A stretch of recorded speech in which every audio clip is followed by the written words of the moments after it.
a great revival in the Hebrides in the early 1900s. Began to moved up to the pleading for it into the 40s. Maybe we could say it topped out in the early 50s. Two old women, one was 84 years old and one was 82 years old.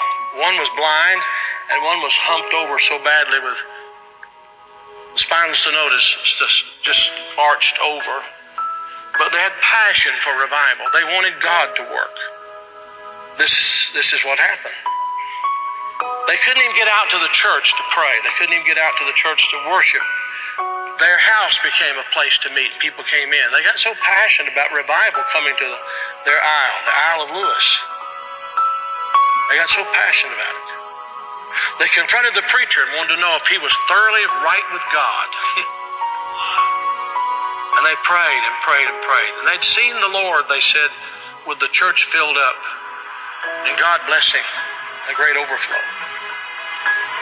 And the fire of God struck that tiny little obscure place off the coast of Scotland.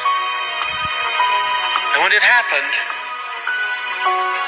there was a young teenage boy that got saved in it.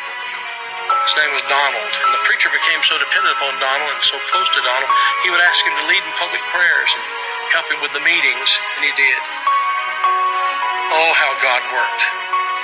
People began to hear about it, and the revival fire spread. It spread. God blessed in a great way. Those two old women, the kind of people don't want in their church anymore. And from that same island, there was a young girl who was a cousin to Donald Smith, who immigrated to America. Her name was Marianne Smith McLeod. She came to America in 1936. She met a man named Fred, and they were married. They fell in love. They were married. God blessed in a great way. And those old women were her aunts. And they came out of that fiery revival. They really experienced revival. And they sent a Bible, a copy of the Word of God that had been used in a special way in that revival, to Marianne.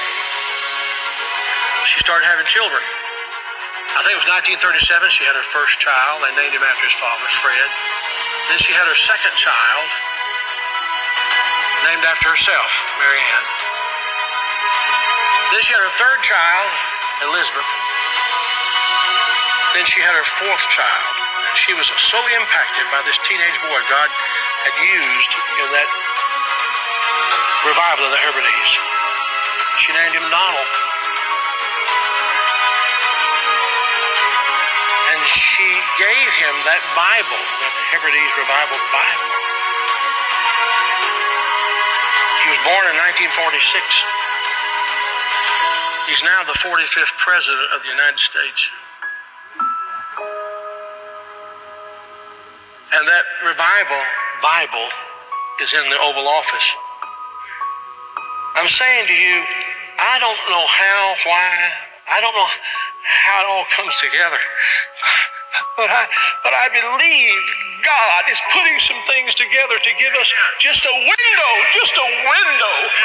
If he could find some open people who know what the window's for. Can this be the time the window is open? Providentially, God has prepared the moment, and we will become the people of prayer, pleading with God. This is a plea. Will thou not revive us again? Will you be a part of that? Will you?